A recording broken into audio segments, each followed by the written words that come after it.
그러니까 제가 그냥 우스갯소리로 하지만 참 부부 앞에 불자를 해달라 해서 제가 야 부부로 산다라는 건 정말 두 양반이 얼마나 힘들겠나 싶은 생각이 들어요. 보살님들이 이렇게 스님 어떻게 그렇게 잘하지 그런데 실은요 우리 보살님도 잘하셔야 돼. 거사들도 힘들더라고. 마누라 꼴보기 힘들더라고. 그러니까 우리 오늘 이제 제가 우리 법문은 이렇게 준비를 하지만 그냥 스님이 제가 제시해주는 길이 아니라 한 번쯤 내가 함께 사는 사람을 한 번쯤 생각해보는 기회. 그리고 답안은 여기 계신 분들이 답을 내려셔야지 제가 아무리 스님 생활했대지만 제가 일반 사람으로 살지 못했기 때문에 얼마나 많은 제시를 할 수가 있겠어요. 그러니까 오늘은 그냥 머릿속으로 내가 이렇게 살아왔고 이런 삶이 있고 이런 불자들이 있구나 그렇구만. 자 그런데 이제 문제는 뭐냐? 부생육기가 나와요. 저 부생육기 아시는 분 계세요? 책 이름이에요. 책 이름인데 번역책이 엄청 많아요 우리나라에. 저는 고등학교 2학년 때 어느 에세이를 봤는데 그 교수님이 제자들이 결혼한다고 오면은 부생육기 책을 사준대요. 그래서 제가 고등학교 2학년 때인데 부생육기 기억을 했어요. 근데 이제 저게 아마 한번 나중에 오늘 저녁에 끝나시고 나서 한번 이번 주 안에 한번 서점에 가서 한번 검색해 보세요. 아마 오래전부터 웬만한 교수님들은 부부가 사는데 어떤 모델적인 이미지로 아마 이 부생육기 책이 지금도 여러 출판사가 있을 겁니다. 그래서 제가 이게 출판사 찾아봤어요. 교보문고에 도대체 출판사가 얼마나 더 많아요. 몇 개만 이렇게 해봤는데 어떻게 보면은 이 부생육기를 쓰신 분은 이제 신복이라고 하는 사람이 있는데 일단은 시대가 그런 시대였겠죠. 뭐 청나라 시대 소주에 살고 있던 신복이라는 사람이 자기 부인이 죽고 나서 그 부인에 대한 추억 그리고 자기가 어떻게 잘 살아야 되느냐라고 하는 것을 6장에 걸쳐서 이렇게 해놨어요. 굉장히 짧아요. 그래서 제가 안 샀어요. 서점에 가서 하나 샀고 하려다가 옛날에 봤거든요. 그래서 보진 사진 않았는데 거기에 이제 이런 내용도 나와요. 이분이 운이라고 하는 아마 부인 이름인가 봐. 이분이 죽고 나서 세상을 떠난 뒤로는 근심만 이분이 이제 자기 부인 죽고 나서 즐거움이라고는 하나도 없었다. 봄날 아침이건 가을날 저녁이건 산을 오를 때마다 물가를 거닐 때마다 눈에 비친 거는 마음에 상하게 하는 슬픔이 아니면 한스러움 뿐이다 라고 하면서 자기 부인이 죽고 나서 이런 표현을 했는데요. 이런 내용만이 아니라 여러 내용들이 또 나올 겁니다. 그래서 아마 근데 제가 이걸 보면서 이제 몇 가지를 쫙 내용을 보면서 그 시대가 이런 여자를 요구했구나 싶어. 지금 시대는 또 현대적으로 다를 수 있기 때문에 그렇다고 하는데 이런 부생육이라는 의미 속에서 옛날부터 우리나라에서도 60년대, 70년대 부부상의 이미지로 많이 표현을 하신 게 이 부생육이 특사입니다. 자, 그 다음에요. 이제 제가 동시에 출가한 부부를 얘기해 드릴 거예요. 이러다 스님이 출가라니 뭘. 지금은 저희가 출가할 때는 40대였어요. 마지노선이. 그런데 몇 년 전부터 50대로 됐어요. 또 50대에서 또 하나 만들어졌어요. 노년 출가가 있어요. 퇴임하고 나서 출가할 수 있는 거. 근데 그것 때문에 조계종 총무원에서 이러다가 있어요. 그래서 제가 이러니까 출가해야 되나 보다 이런 뜻은 아니고요. 부부가 동시에 출가한 부부들이 얼마나 애틋한지를 한번 제가 말씀을 드려보려고 그래요. 가속존자 있죠? 10대 제자 가운데 석가모니 부처님 제자 가운데 10대 제자가 있어. 그 10대 제자 가운데 가섭존자가 가장 우두머리라고 보시면 돼요. 그분이 두타제일이시거든요. 지금 여기는 부처님이 계셔서 간보살하고 지장보살 모시지만 우리나라 같은 경우는 석가모니 부처님을 가운데 모실 경우 좌우보처를 누구로 모셔요? 가섭존자, 왼쪽엔 가섭존자, 오른쪽엔 안한존자. 왜 가섭과 안한이죠? 선과 교를 상징하는 겁니다. 그러니까 가섭존자 왜 그러냐면 석가모니 부처님이 법을 이어줄 때 가섭존자한테 법을 줬기 때문에 그 가섭존자가 선을 상징하고 우리가 여시야문 일식을 뭐저쩌고저쩌고 할 때 대승불교 경전을 읽을 때 여시야문 제일 먼저 내가 이와 같이 들었다라고 하면서 할 때 그 내가가 누구냐면 아난존자를 얘기해요. 그래서 교우를 상징합니다. 우리 불교적으로. 그래서 가섭존자, 아난존자인데 어쨌든 간에 이 가섭존자는 실은 석가모니 부처님보다 연세가 한 20대 많으셨어요. 실제 현재 그 당시에 부처님 당시에 그러니까 부처님께서 80대 돌아가셨다면 가섭존자가 그 당시에 거의 100세에 가까웠다고 보시면 돼요. 그리고 석가모니 교단이 이렇게 다 막 굉장히 막 번성을 하려고 할 때 가섭존자는 출가가 조금 늦어요. 왜냐하면 석가모니 부처님이 성불 하시고 나서 1년 있다가 온 제자들이 타립을 하고 목련존자였거든요. 타립을 목련존자가 들어오고 또 가섭 삼형제가 또 있어요. 이 가섭 손님 말고 가섭 삼형제가 들어오고 뭐 이러면서 했다가 꽤 늦은 나이에 들어오신 분이 타립을 하고 목련존자는 부처님 굉장히 아끼셨는데 일찍 부처님보다 조금 일찍 열반하셨어요. 자, 그런데 이 가섭존자가 어느 날 아주 불화만족이었어요. 아주 가문이 좋은 집안. 그런데 어느 날 이렇게 들으니까 석가모니 교단이 막 번성을 하고 있고 이래요. 그래서 이 가섭존자는 저 부처님 교단에 출가하고 싶은 거예요. 출가를 하고 싶은데 아버지하고 어머니가 굳고 말리시는 거죠. 말리니까 할 수 없다. 그러고 나서 이제 일반 사람을 사시죠. 일반인으로. 그러고 있다가 이제 어머니 아버지가 딱 돌아가시자마자 이때다 싶어서 가섭존자가 근데 그런 부부가 오늘 또 나와요. 가섭존자가 부인을 불렀어요. 나는 출가할 것이오. 알아서 갈 때 가시오 이러고. 그랬더니 가섭존자 부인이 뭐라 하냐면 나도 출가를 하고 싶어졌다. 그런데 참아 못했다. 그래서 가섭존자가 가산을 다 정리하고 출가해서 책의 경전에 보면 이렇게 나와요. 이렇게 둘이 나와서 한 사람은 일로 가고 한 사람은 일로 갔다라고 하는 표현이 나오거든요. 그래서 가섭존자가 근데 우리가 한번 생각해보죠. 오늘 그런 부부가 몇 팀이 있는데 여기에 과연 가섭존자 마누라가 되시는 분이 당신 왜 사기 결혼했어? 왜 혼자 떠난다고 그래? 하고 울고불고 난리치고 이러면은 가섭존자가 이 떠나는 게 쉬웠을까요? 안 되었을 것 같죠? 부부가 뜻이 맞았다는 뜻이죠. 그래서 어쨌든 간에 부부가 출가한 질인데 지금 육가세나라고 하는 분도 이런 실제로 경전에 있던 인물이고요. 이 경전에 이름이 나와요. 육가세나가 있는데 그런 육가세나는 원래는 집안이 좋은 집안 여기 보면은 대부여 아들이었어요. 장사꾼 아들이었는데 어느 날 우연히 누가 이렇게 고개사 지금이야 우리 고개사가 없겠지만 옛날 이제 왜 고개사 하는 걸 보고 아가씨한테 반해서 출가를 아니 그 부인하고 결혼을 하게 돼요. 그런데 이제 아마 부처님이 봤을 때 육가세나라고 하는 사람이 과거 전생에 수행하신 성근 공덕이 있었다는 느낀 것 같아. 그래서 여기서 보면 그런 내용이 나오지만은 그 육가세나가 고개를 부르는데 가서 직접 찾아가셔요 부처님이. 그래서 육가세나를 불러서 이렇게 하면서 말씀드려서 교화를 하는데 그런 것들이 보면 아까 말씀드린 대로 성근 공덕이 과거 전생에 성근 공덕이 달리기 때문이에요. 여기 계신 분이 나는 공부를 몇십 년 했는데 왜 못 깨달을까 하거든요. 저도 그런 생각 많이 하니까. 그래서 육가세나가 이제 그렇게 이제 부처님 앞에 법문을 듣고 석가모니 부처님한테 직접 법문을 듣고 깨닫고 나서 출가하겠다고 하시거든요. 그때 옆에 있던 부인이 여기 써 있죠. 제가 일부러 빨간색으로 걷어요. 옆에 있던 부인이 자극을 받아. 당신이 그렇게 해서 출가를 하는데 나라고 왜 못해? 라고 하면서 동시에 정말 석가모니 교단에 들어온 부부가 이 육가세나라고 하는 분이다. 아마 처음 들어보신 분들 많으실 거지만 이런 경우에 경전의 내용이 많이 나온다는 얘기입니다. 자, 또 하면 이제 반마딘다라고 하는 비군인데 이 얘기는 재미있어요. 왜 아까 이런 말씀 드렸죠. 부처님 10대 제자가 있다고 그랬죠.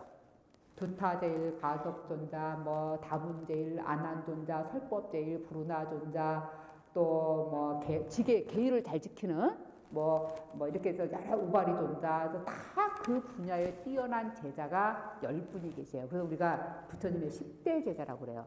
다 비구 스님들만이에요. 그런데 초기 불교 경전에는요, 비구니 스님들 10대 제자들이 또 있어요. 못 들으셨죠? 네. 비구니 스님들 중에서도 가섭 두타제일이 있어요. 누구냐면 두타제일이요. 누구냐면 한 번쯤 다 들어보신 얘기예요. 어느 과부가 자식이 죽어갖고 울고 과부가 혼자 자식 하나 키우다가 그 자식이 죽으니까 울고 하고 막 부처님 앞에 가갖고 아들 살려달라고.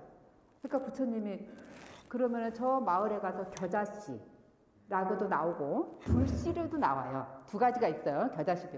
겨자씨 구해오면은 네 아들 살려주겠다. 근데 어떤 집이냐면 한 번도 사람이 죽은 사람이 없는 집에서 겨자씨를 얻어와라 이러거든요. 그 여인이 얻었어요? 못 얻었어요.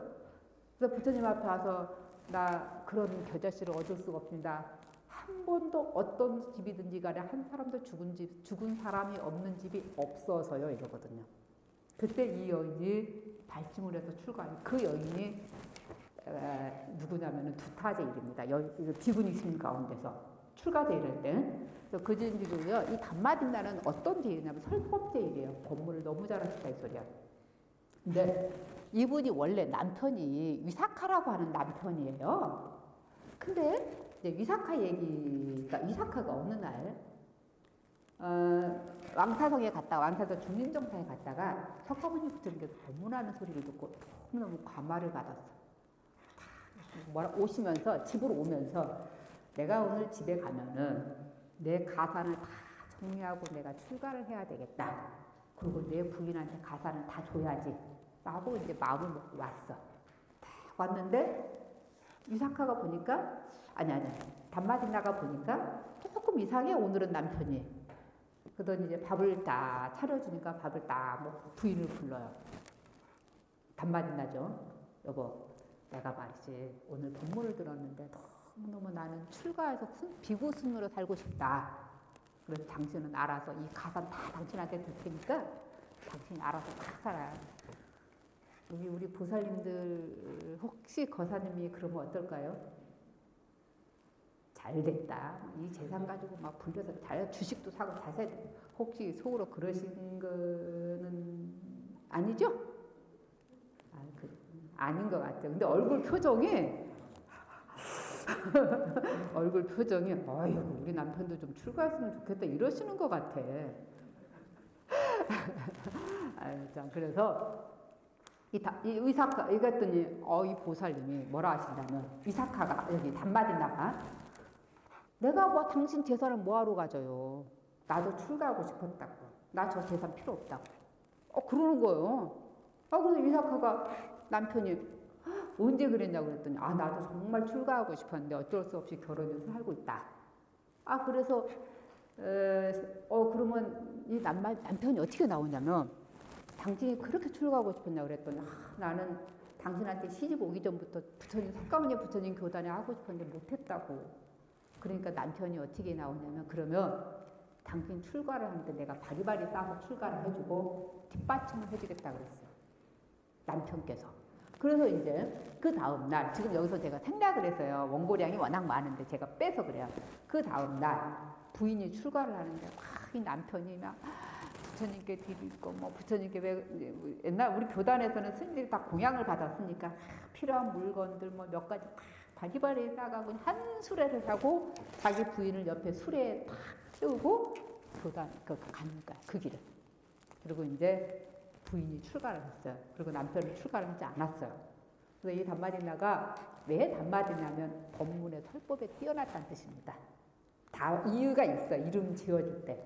그런데 이 단마딘나가 이제 출가를 살다 보니까 왕서성 거기에. 그러니까 자기 남편이 사는 데하고 별로 안 멀어. 그 같은 이렇게 얘기하면은 서울 목동 지역 이런. 그래서 이제 이 부인이 정말 열심히 수행하기 위해서 깊은 산골에 가서 정말 수행을 열심히 하셨어요. 단마딘나가 정말 열심히 하고 나서 깨달음을 얻고 난 다음에 이제 한 10년쯤 지났으니까 남편도 내 얼굴도 잊어버리고 잃어버렸겠지라고 생각을 하고 부처님 계신 대로 한 10년 만에 와요. 그래서 이렇게 와갖고 이제 왕서성에 딱 있는데 이 남편이 말이지 위사카가 우리 부인이 이렇게 출가를 열심히 해갖고 열심히 수행 잘해서 왔다니까 한번 뵙고 싶은 거야. 그래서 이제 부인한테 와요. 그때 이제 부인이 아니죠. 말이 좀 이상하네. 비구니 스님이시죠. 비구니 스님한테 공손하게 인사를 하고 법을 물어봐요. 그래서 법을 이렇게 딱 오면서 거기에 그 내용이 그대로 나와요. 수다한가에 오르고 바로 그 위사카가 자기 부인의 그런 그 설법으로 수다한가, 사다한가, 아나한가, 수다한, 사다한, 아나함이죠. 그다음 마지막에 아라한가요.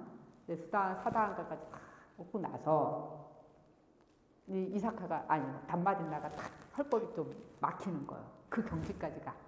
그래서 이제 그때 그런 얘기를 해요. 부처님 이번에는 마지막 최고의 진리는 석가모니 부처님한테 가서 물어봐라. 남편한테 그렇게 얘기해요.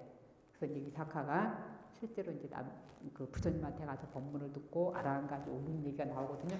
그러고 나서 이 부처님이 뭐라 하시냐면 이 담마딘나 보고 정말 여기 써 있어요. 담마딘나 보고 정말 대견하다고. 너는 나의 딸로서 딸이란 말은 많이 썼어요. 부처님이 비구 스님들한테는 아들이라는 용어를 많이 썼고 비구니 스님들한테는 딸이라는 용어를 많이 썼습니다. 그래서 우리가 지금 불교 신자를 불자라고 하는 겁니다.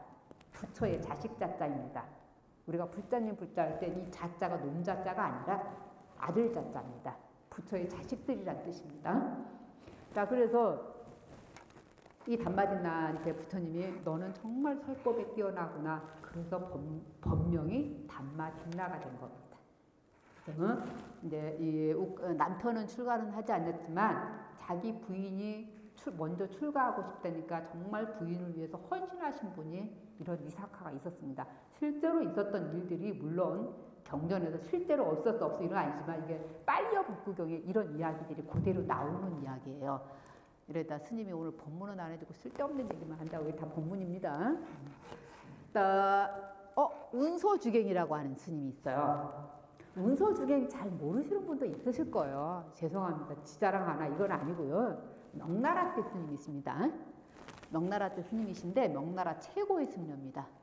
우리나라로는 조선에 해당하는데 죽창숙필이라고 하는 스님의 저서예요. 근데 스님한테는 이게 우리나라에서 유명할 뿐이지 이거 말고도 엄청 많은 저술이 있고요.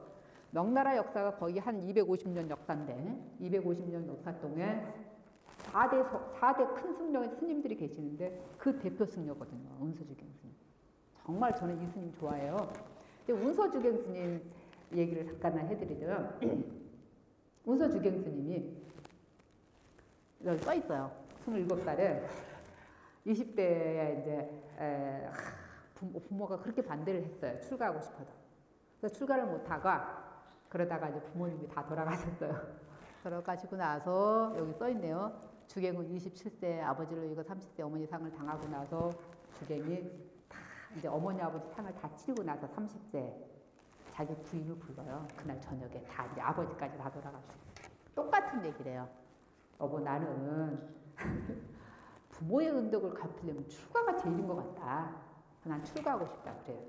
그러니까 당신이 아까 말 그대로 대단한 집 아드님이었으니까 이렇게 부호가 있는 집이니까 이 재산은 당신이 알아서 하세요 이랬어. 근데 부인이 뭐라 하시냐면 똑같은 얘기 반복되죠. 여기 써 있어요. 나도 출가하고 싶다 이 말이에요. 내가 굳이 이 재산 뭐 필요하냐 이 말이에요. 그런데 출가를 진짜 하셨어요. 먼저 뭐라 하냐면 부인이 뭐라 하셨냐면 당신이 먼저 출가를 하면 나는 가산 정리를 다 할 거다 이래요. 그래서 이 대단한 집 아드님이셨는데 이 가산을 더 어떻게 했냐면은 친척들한테 준 게 아니라 자기 집 하인들한테 다 나눠줬어요. 그러고 나서 부부가 동시에 출가하셨어요. 먼저 주갱 스님이 먼저 하셨어요. 그리고 하셨는데 이 주갱 스님 일화에 지금 여기는 제가 쓰진 않았지만 주갱 스님이 아버지가 돌아가시자마자 출가를 했잖아. 그러면 거의 보통 중국도 3년상 치러요. 3년상 치르고요. 그러는데 이 주갱 스님은 출가를 바로 했기 때문에 3년상을 치르진 않았잖아요. 아버지 위패를 모시고 다녔어요. 모시고 다녀서 항상 아침에 공양을 하시거나 혹시 어디를 가는 길이 있으면 항상 위패를 놔놓고 거기에 3년상만큼 하셨던 분이 실은 주갱 스님. 그래서 저는 이 주갱 스님이 정말 존경하는데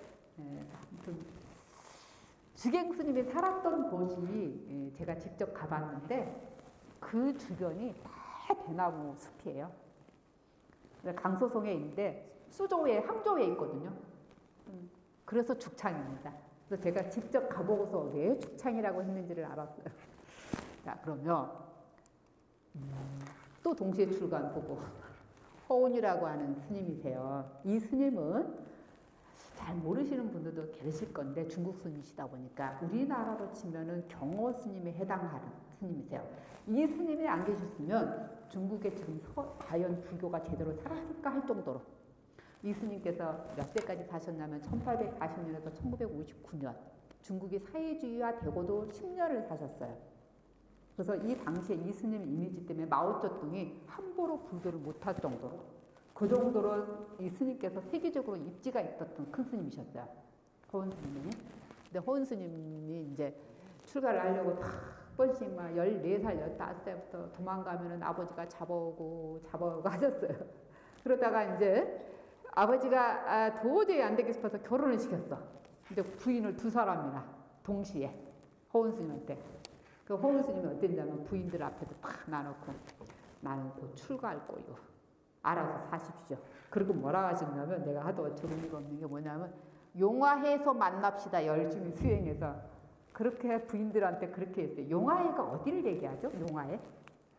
용화해. 미륵세계를 얘기해요.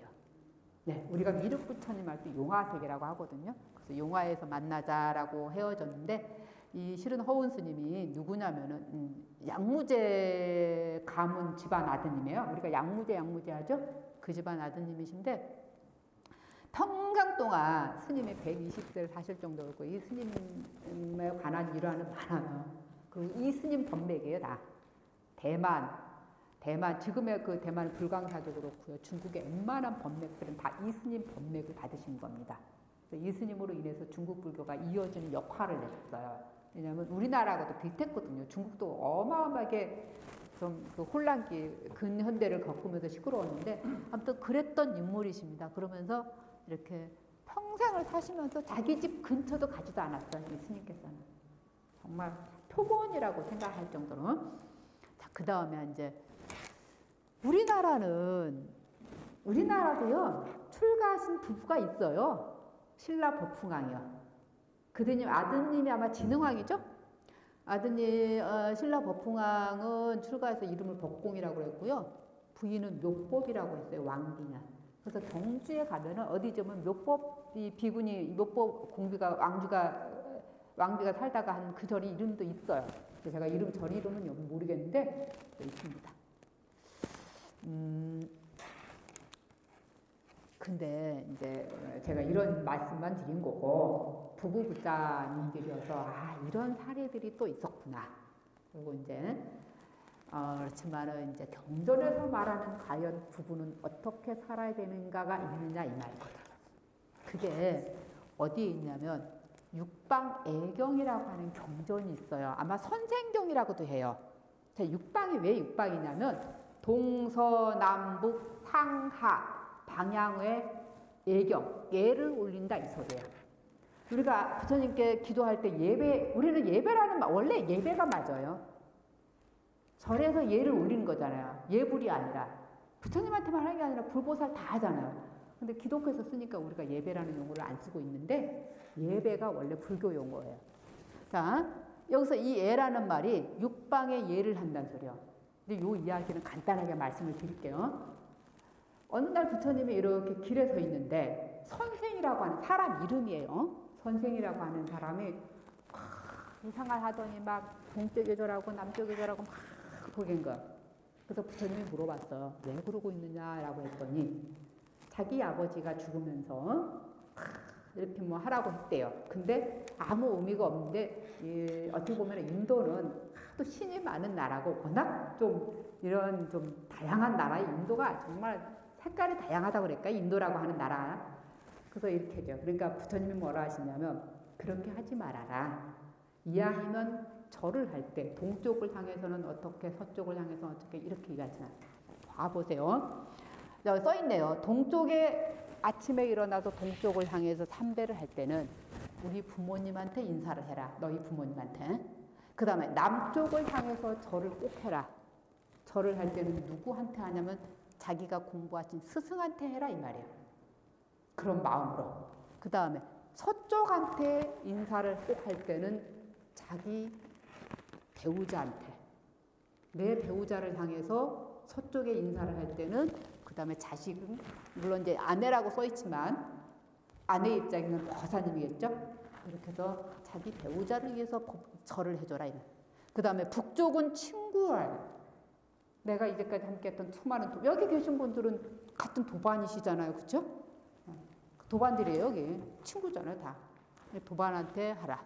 그 다음에 위쪽은 위에 사문이라는 말이 무슨 말이죠? 스님들을 얘기해요. 원래 사문이라는 말은 스님이 아니고 인도에서 썼던 수행자를 얘기해요. 그 당시 수행자를 지칭할 때 사문이에요. 스님만, 불교 스님만이 아니라. 근데 우리 불교에서도 그대로 쓰고 있는 거야. 그래서 원효 스님이 뭐 저수라면 맨날 해동 사문 원효 이렇게 쓰잖아. 그래서 이제 해 사문이라는 말은 어쨌든 간에 위쪽은 사문이나 바라문. 인도라고 하는 나라는 바라문 계급이 따로 있기 때문에, 그러니까 어떻게 보면 바라문 계급이 우리 옛날로 고대주로 치면 사제 계급이라고 보시면 돼요. 사제 계급, 하늘의 제사 지내는 그런 층들. 그래서 이제 아주 왕족보다 높은 계급입니다, 바라문이. 그래서 바라문한테 해라. 그 다음에 아래쪽은 하인한테 절을 해라. 나는 기가 막힌 부분이 이 하인이에요. 내가 부리고 있는 사람들, 여기 계신 분들이 연세가 있어 보여서 어느 회사에서나 혹시 뭐 어느 직장에서 어느 정도 지위가 있으신 분이잖아요. 하인한테, 아니 하인이 아니지, 아랫사람들한테 고개 숙이십니까? 인사 안 했다간 또 큰일 나죠. 요즘 또 뭐 말이 많잖아. 꼰대 의식이라고 해갖고. 요즘 그 공무원 되려고 하는 공무원 시험을 하면은 29.1, 그러니까 30대 1이에요. 공무원 되려고. 그런데 공무원이 된 다음에 20대 후반, 중후반에 공무원 돼서 그만두는 사례가 엄청 많대요. 해년마다 늘고 있대요. 그냥 자발적으로 퇴직하는 경우가. 근데 그 퇴직하는 애들한테 물어보니까 많은 퍼센트가 왜 그만뒀냐? 저 꼰대가 보기 싫어서. 그래서 그만두는 사례가 의외로 많다는 거예요. 그 옛날엔 철밥통이라고 그랬잖아요. 그러니까 막 그리고 뭐 공무원 하려고 얼마나 지금 또 어쨌든 간에 공무원 생활을 그런데도 그만두는 사례가 점점 좀 많다는 거예요. 작년 숫자가 더 많대요. 1600에 해당한답니다. 숫자적으로. 올해 공무원 시험이 29.1이라는데 거의 30대 1인데도.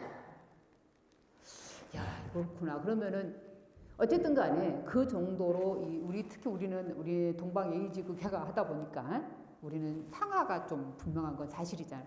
근데 지금 여기서는 마지막에 이 하인에 의한다는 게 기가 막힌 부분이에요. 나는 이거 정말 우리가 한 번쯤 불교 경전이 이런 부분이 있다라고 하는 거 한번 꼭 저는 그래요. 자, 그럼요. 우리가 아마 거사님들 속으로 뜨끔하셨을 거야. 근데요, 저도 이제 스님으로 오래 살다 보니까 알게 모르게 몸에 뱄어요. 신도들한테 먼저 인사받는 거. 내가 먼저 인사 안 하고. 그리고 학교에서 제가 이제 강사 생활을 한 20년을 하다 보니까 학생들이 나한테 먼저 와서 해주는 게 당연한 거예요. 그렇지 못하면 좀 건방진 거야. 근데 그게 몸에 이제 알게 모르게. 나한테도 문제가 있구나. 그쵸? 아마 여기 있는 분들, 제가 오늘 꼭 뭐 부부법의 문제가 아니라 이런 말씀을 드리면 할 때, 내가 정말 상하 조직에서 어떻게 내가 행동을 하는가. 이게 우리나라 사람들은 진짜 알게 모르게 몸에 배 있거든요. 그래서 우리가 한번 좀 생각해 볼 문제예요. 정말. 윗사람 공경은, 지는 또 윗사람 공경 안 하고 꼭 또 받으려고 해. 어떤 사람, 그죠? 자, 내가 이제 우스갯소리를 했는데, 그래서 육방예경이라고 하는 경전이 실제로 있는 경전입니다. 육방예경. 근데 이제 부부 사이의 문제예요. 여기 써 있어요. 부부 사이에 남편이 아내를 경공하는 어떻게 해라? 라고 하는 게 있어요. 제가 좀 줄였어요. 남편은 아내를 이렇게 대하래. 예의로서 대하래. 그리고 서로 위엄을 지켜주고. 그 다음에 언제나 먹고 입는 것에 풍족함이 없도록 잘해주래요.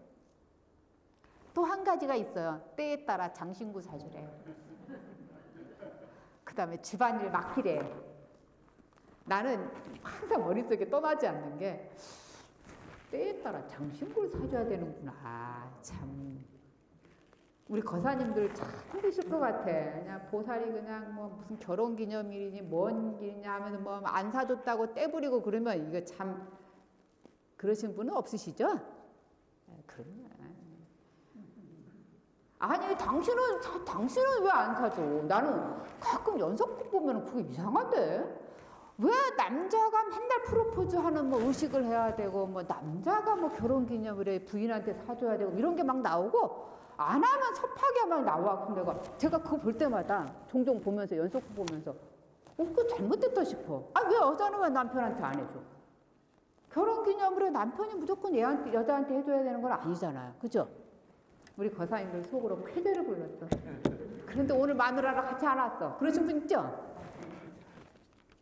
나는 아니라고 생각해. 정말 남녀 평등이라 하면은 내가 그 말 했다고 학생들한테 진짜 맞아 죽을 뻔했어. 몇 년 전에. 진짜 남녀 평등이라면 원한다면 우리나라 여자들도 군대 가야 돼요. 여기 나중에 지우세요. 나중에 또. 저는 이제 그런 뜻은 아니에요. 이스라엘은 여자가 가잖아요. 저 말은 그런 뜻은 아니라 당연히 여자들은 남자가 해줘야 되는 건 당연한 거고 여성 평등 원하는 거예요. 그 문제점이 있어요. 내가 여성 평등을 원한다면 똑같이 하셔야 돼요. 그렇잖아요?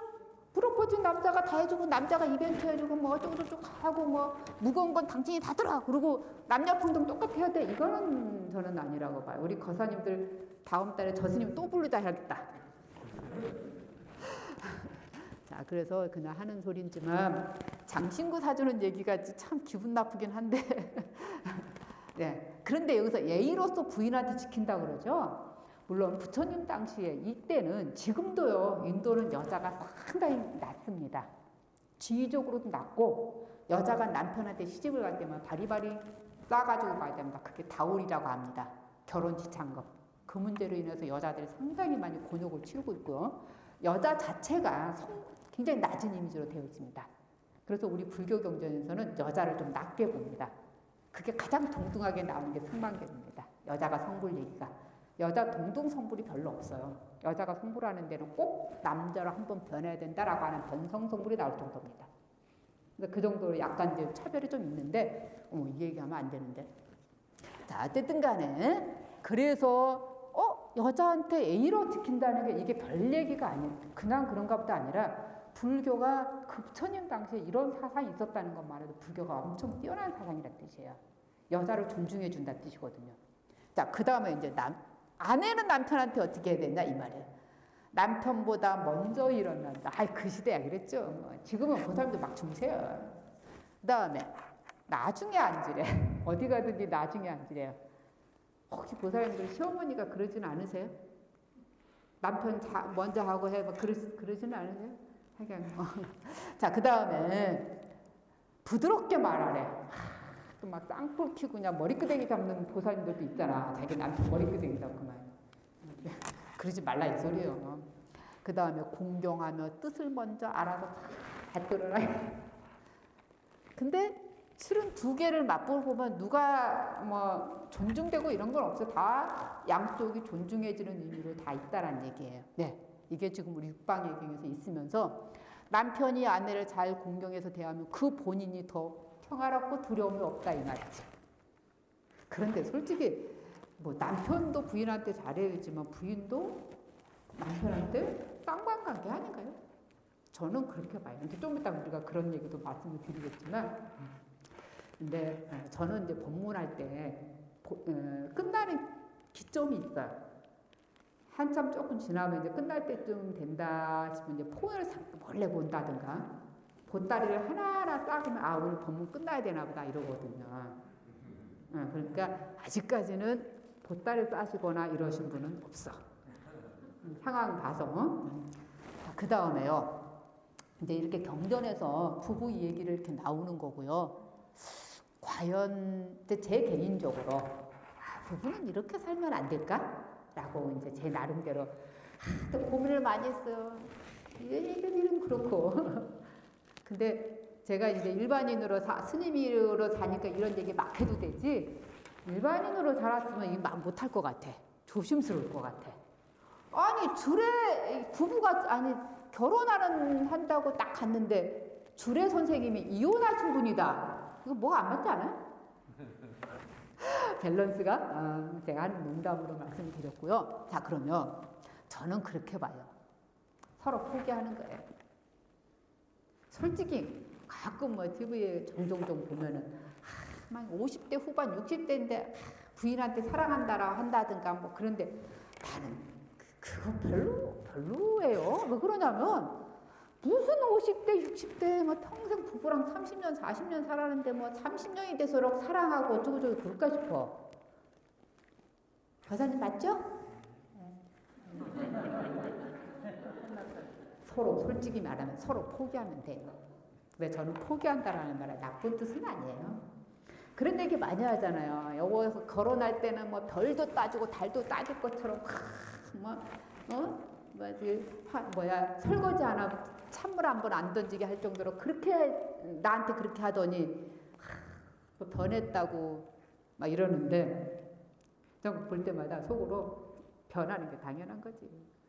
왜 당연한 줄 아세요?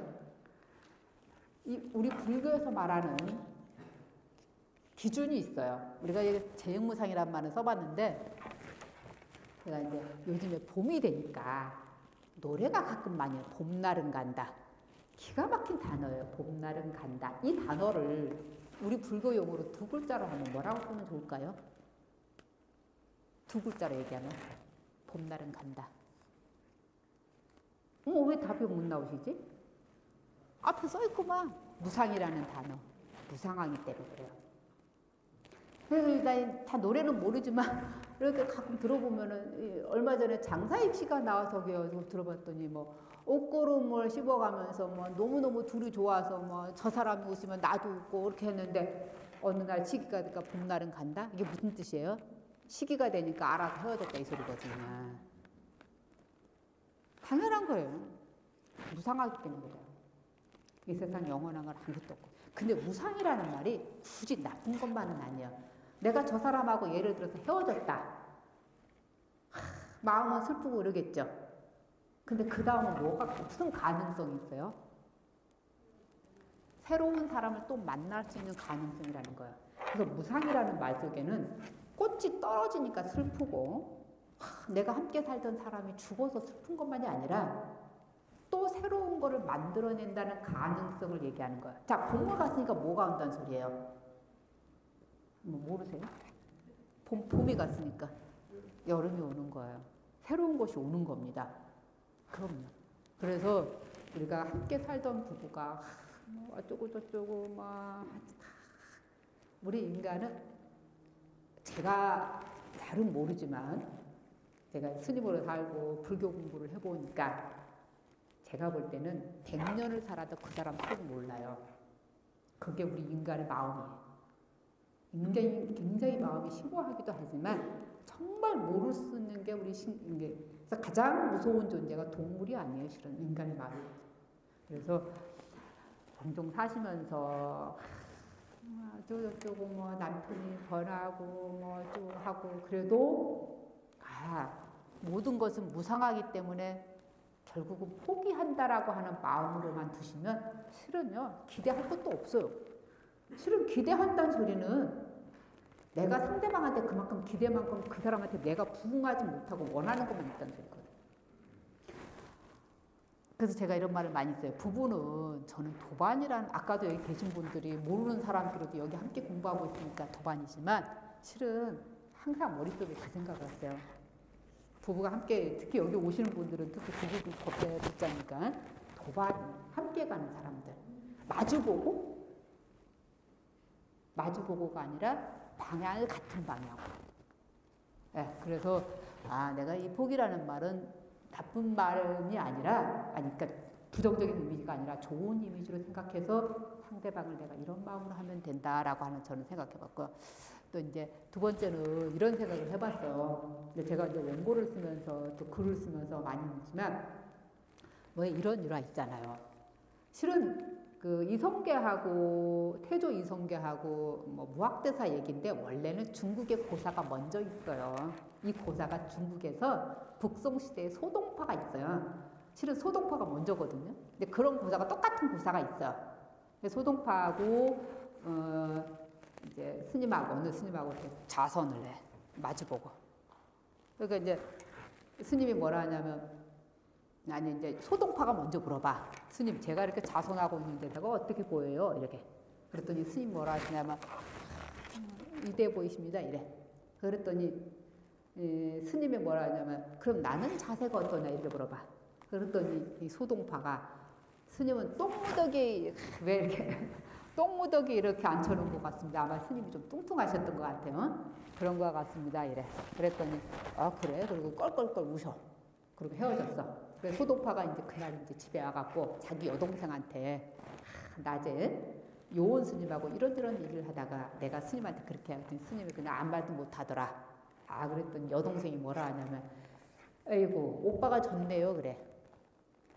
왜냐하면 스님은 항상 절에서 사시면서 수행만 하다 보니까 보이는 것마다 다 오빠를 부처님처럼 본 거고 오빠는 맨날 그냥 어떻게든지 간에 한 자리 남들보다 더 올라야 되고 남들보다 돈 더 벌어야 되고 머릿속에 이런 생각만 하니까 스님조차도 다 똥으로 보이는 것입니다. 물론 이 고사가 딱 똑같은 이미지죠. 그래서 들은 이 고사가 우리가 이제 뭐 대주눈에는 돼지만 보이고 뭐 어쩌고 저쩌고 하는 이 고사가 원래 우리나라 고사가 먼저가 아니라 중국의 고사가 실은 먼저입니다. 근데 제가 이 얘기를 왜 이렇게 썼냐면 희한해요. 내가 저 사람이 싫잖아요. 왜 싫을까요? 저 사람하고 취향이 비슷하니까 싫어요. 내가 저 사람 속을 잘 알거든요. 저 사람도 내 속을 잘 알고요. 절대 인간은요. 내가 보일 때 반응하는 정도로 저 사람도 나를 보고 있는 거예요. 저는 그렇게 생각해요. 부부가 사시는 거는 평생 같이 살다 보니까 뭐 이게 맞을지 안 맞을 수도 있겠지만 내 거울이에요, 상대방은. 내가 상대방한테 하는 만큼 상대방도 나를 똑같이 하는 게 우리 인간의 이치거든요. 이거 잊어버리시면 안 돼요. 나는 잘하는데 남편은 못해. 이거는 안 돼. 남편은 참 보살이 너무 나한테도 괴롭힌다 이런 건 없어요. 어떻게 보면은 제가 써 있잖아요. 자신이 상대에게 거친 행동을 한 말이 있었기 때문에 그 인연이 있기 때문에 그 과가 나오는 거예요. 그렇게 잊어버리시잖아요. 근데 그 원인은 잊어버리고 꼭 결과만 가지고 하잖아요. 나는 잘하는데 그래서 우리가 아마 상대방한테 비춰지는 거울과 같다. 근데 이게 아마 여기 파일에 저장돼 있을 거예요. 나중에 이게 필요하시면 가져가서 여기 있는 문장이나 필요하시면 나중에 여기 계신 분한테 파일에 깔려 있거든요. 그렇게 하셔도 됩니다. 네. 자, 그 다음에요. 또 가연 부부가 나는 종종 좋은 말을 해요. 근데 제가 이 자료를 찾다가 못 찾아갖고 그러는데 실제로 부부가 상대가 너무 미워서 이렇게 해서 상대방을 미워하는 마음으로 독소를 붓잖아요. 거기에 입에 있는 침이 기가 막히답니다. 진짜 독사가 그 내뿜는 거하고 거의 동등하답니다. 그 입에서 내뿜는 그런 화가 나갖고 남편한테 또 남편은 보살한테 그렇게 함부로 말하는 이 말들이 굉장하답니다. 그리고 정말 우리 불교는 구업으로 많은 업을 지어요. 나는 그렇게 생각해요. 구업으로. 그래서 정구업, 우리가 천수경에 보면 정구업진이 제일 많이 나와요. 구업으로 많은 업도 짓지만 구업으로 또 어떻게 할 수 있어요? 상대를 감화를 줄 수도 있거든요. 그렇죠? 그래서 저는 그렇게 물론 이거는 어떻게 할 수는 없을 것 같아요. 저는 제가 볼 때는 여기 이렇게 부부로 오시는 분들이 어떻게 보면 순간적으로 화가 나면 부부한테 할 수 있을 것 같아. 그래서 저는 그래요. 누군가가 한 사람은 그 자리를 떠나는 게 제일 좋은 방법이 아닌가? 그건 그래요. 아니, 저도 스님들하고도 살면서 뭐 가끔 하면서 불편할 때도 있고, 우리도 물론 이제 우리는 부부로 사는 건 아니지만 정말 이게 인간관계가 쉽지 않은 거거든요. 그래서 또 이제 우리 요런 이야기를 제가 썼는데 상대한테 종종종 마음에 없어도 상대한테 정말 조금 이쁨만 해주는 것도 나는 굉장한 이거더라. 제가 이제 우리 은사스님 절에 큰 기도 때는 이제 은사스님 절에 있거든요. 절에 있다가 근데 이제 보살님들한테 친절하게 할 때가 있어요. 내가 친절한 사람은 아니거든요. 한 번 와서 친절해 보이잖아요. 저는 진짜 인간적으로 좀 빽빽거리거든요. 그러면 좀 그런 편이거든요. 근데 이제 내가 마음을 고쳐먹었어요. 올해부터 고쳐먹어서 올해 정월달에 보살님들한테 정말 좀 잘했어요. 그냥 먼저 인사하고 아이고 우리 보살님 건강하세요. 그랬더니 막 인기가 높아지는 거예요. 제가 이때 알았어. 그래서 내 경험이에요, 경험. 진짜. 그래서 정말 우리가 이런 말들은 다 누구나 할 수 있는 말이실 거예요. 뭐 스님이 아닌 어느 법사님을 모셔도 이 말을 할 수 있겠지만 실은 정말 마음에 없어도 여보 그 꼬라지가 그게 뭐야? 이러면 되겠어요. 그죠? 아이고 조금 꼴 보기 싫어도 당신은 용안이고 부처님 얼굴이고 나는 낯짝이요 이래야지. 당신은 낯짝이고 나는 임금 얼굴이요 이러면 이거는 집안 꼴이 말이 아니잖아요. 그러니까 상대한테 아마 이럴 거다. 저 스님 조금 아는 것 같네. 좀 아는 것 같죠? 그렇습니다. 그래서 이제 마음에 없어도 종종 상대한테 실은요 말의 힘이요 어마어마하게 커요. 그래서 우리가 정부업준원할 때 수리지리 마술을 한다든가 옴마니 반배운 같은 구절 있죠? 해석해보면 별거 없어요. 뭐 연꽃이에요 뭐 어쩌고저쩌고 또 뭐 광명진원도 뭐 오마무가 바이로천한 마음 이런 별거 없거든요. 근데 왜 그걸 가지고 기도를 할까요? 딱 단어 하나예요. 말의 힘이 그만큼 강하기 때문에 그래요. 근데 그 기도를 하면서 기분 나쁘게 하지 않아. 기분 나빠서 옴마니 반배 하지는 물론 그럴 때도 하면 더 좋지요. 왜냐하면 순간적으로 전환할 수 있으니까. 그래서 저는 이제 중국에서 잠깐 있었거든요. 한 1년 정도 살다 왔고요. 원래 이제 전공이 그쪽이다 보니까 원래 한국에서 학위를 받았지만 중국에서 있다 보니까 중국 사람들은 다 아미타불 많이 해요. 무조건 기분 나빠도 아미타불. 스님한테 보시금을 줘도 아미타불. 전화 받을 때도 아미타불. 네, 진짜로 중국 제가 자주 듣더라. 다 무조건 아미타불. 그래서 저는 이제 그때 배우고 나와서 저도 습관으로 아미타불을 하게 돼요. 뭐 기분이 나쁘면 내가 순간적으로 아미타불 해요. 왜 그런지 아세요? 그러면 내가 기분 나쁜 생각을 전환하게 되더라고요. 근데 제가 왜 난 극락대기 가는 아미타불 아니에요. 저는 선적 전공이기 때문에 극락대기 가는 아미타불이 아니에요. 왜 아미타불을 하게 됐냐면 아미타불 내가 중국에서 있었던 그것도 있지만 중국 스님들은 다 아미타불 하시거든요. 그것도 있지만 발음이 모음 발음이 말해서 빨리 나와요. 그냥 관세음보살 뭐 이런 거 없다. 아미타불이 발음이 아미타불이 다 모음이 더 많잖아요. 그러다 보니까 아미타불 하게 되더라고요. 제가 이런 말씀 드리니까 그냥 스님이 하는 말이 아니라 제가 이 말씀을 드릴 때 본인의 하나를 만들어요. 옴마니 반매음을 하시든 아미타불을 하든 관세음보살 하든 지장보살을 하든 석가모니 부처님을 하든 습관으로 나오는 부처님 명호를 하든 아니면은 대방강불 하운경 아니면은 금강반야 바라밀경 아니면 반야심경 나무 반야심경 있죠? 그것도 하나의 연불이에요. 정근이에요. 마하반야 바라밀 금강반야 바라밀 금강반야 바라밀 화엄경은 대방강불 하엄경 아미타불 관세음보살. 제가 왜 이런 말씀 드리냐면 내가 기분 나쁠 때 상대한테 기분 나쁘든 어쨌든 간에 순간적으로 전환을 할 수 있는 긍정적인 사고로 전환할 수 있는 방법이 정근이나 경전 명호거든요. 제가 왜 이 말씀 드렸는지 아시겠죠? 그러니까 말을 좀 바꿀까요? 그러면 상대한테 좋은 말이 아니라 상대한테 기분 나쁠 때 거사님 기분 나쁘면 아미타불 아니면 석가모니 순간적으로 이걸 바꾸게 되면 부처님 용어를 바꾸면 머릿속에 하나가 전환하는 그걸 우리가 불교 용어 대치라고 그래요. 대치법이라는 말이 있어요. 우리 불교에서 내 마음의 부정적인 것을 긍정적으로 전환하라 이 소리입니다. 네. 자, 그 다음에 이제 요거는 이제 어느 정도 다 말씀 알아들으셨을 것 같고요. 근데 이 세상에 소중한 인연인데 왜 저는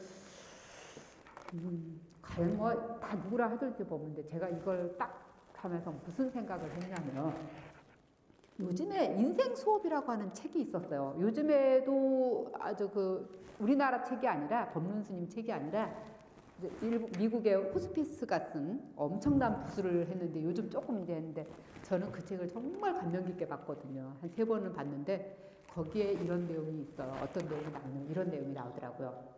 부부가 금슬이 좋았어요. 막 좋지 않았다죠. 부부가 이렇게 있다가 저녁에 TV를 보고 부인이 나 여보 먼저 작게 하고 먼저 방으로 들어갔어요. 그래서 남편이 나는 저 프로그램 하나 더 볼 거야. 당신 먼저 들어가 자 이랬어요. 그리고 이제 보살이 들어가고 그 다음날 아침에 나오니까 남편이 일어나 보니까 남편이 없어요. 거실에 갔더니 남편이 죽어 있었어요. 심장마비로 그 순간에.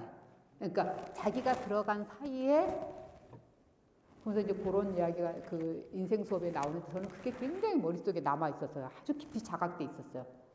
아, 우리 인간은 이렇게 만나는 이 시점이 마지막인 거예요. 물론 저는 여러분들하고 만나는 게 마지막이 될 수도 있겠지만 여기 계신 분들은 아니겠지만 여기 계신 분들도 다 실은 마찬가지입니다. 특히 부부로 사실 때 항상 머릿속에 움직이죠. 아, 내가 저 사람하고 사는 기간 잠깐 제가 오늘도 우리 집에서 공부하시는 경전 공부하는 팀이 있는데 그분들하고 그런 얘기를 했어요. 부처님한테 기도 열심히 하고 가피 얻어서 뭐 100만 원 떨어지고 뭐 남편이 승진하고 뭐 애들이 공부 못 하는데 서울에 있는 대학 붙고 이게 가피가 아니다 이래. 뭐가 가피냐? 제가 오늘 그런 말씀 드렸어요. 그냥 아무 사고 없이 안 좋은 일 없이 교통사고 요즘 얼마나 한번 대형사고 나면 몇십 명씩 다 죽잖아요. 아무런 사고 없이 집에 들어와서 식구가 정말 다 같이 밥 한 끼 제대로 먹는 거 그게 오늘의 값인 거예요.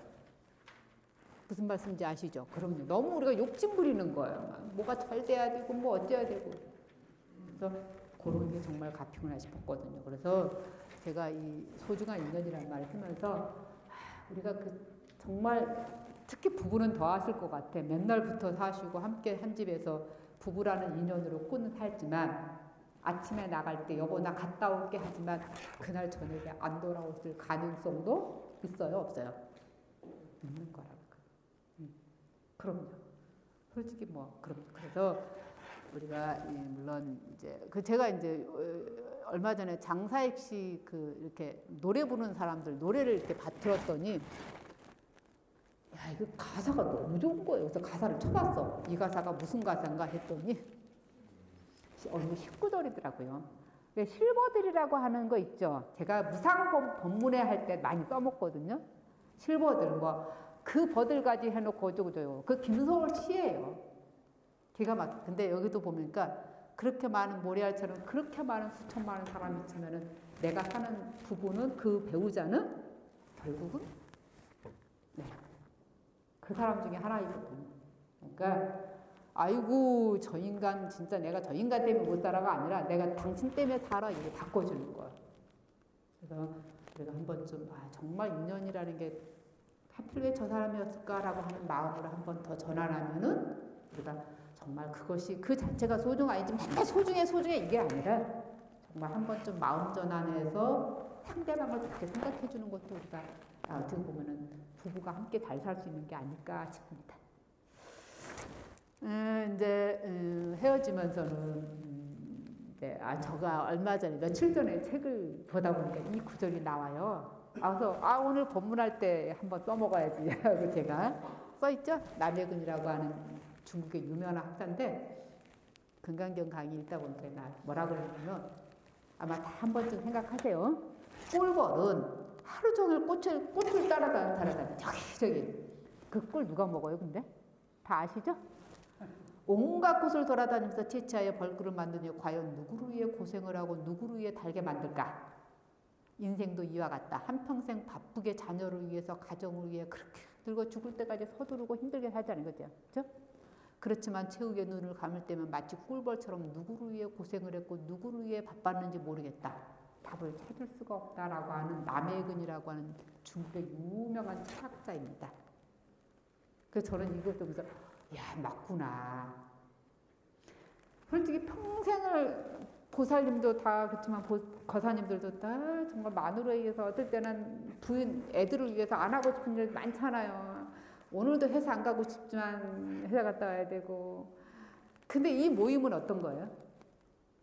부처님 스님들 법문 듣고자, 내가 유명해서 법문 들어오신 거 아니잖아, 그렇죠?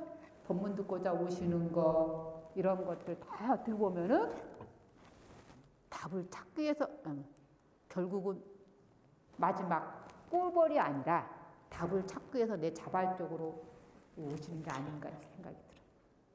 그렇죠? 저는 그렇습니다. 그래서 오늘 이제 끝나면서 이 말씀을 한번 드렸습니다. 그래서 이 자료는 아까 말씀드린 대로 있으니까 나중에 자료 있으면 한번 꼭 보셔도 됩니다. 뭐 혹시 오늘 두서없이 그냥 저는 아까 처음 시작할 때 말씀드린 것처럼 서로 생각해보고 그냥 한 번쯤 그런 생각하는 시간 이렇게 저는 생각했어요. 제가 감히 부부로 사신 분들한테 무슨 뭐 어떻게 살아야 된다라고 하는 뭐가 있겠습니까? 그래서 이런 시간이었으면 싶었습니다. 뭐 혹시 또 뭐 질문이 없으세요? 질문했다가 또 욕먹나? 빨리 안 끝난다고? 네, 오늘 마치겠습니다. 네, 항상 건강하세요. 네.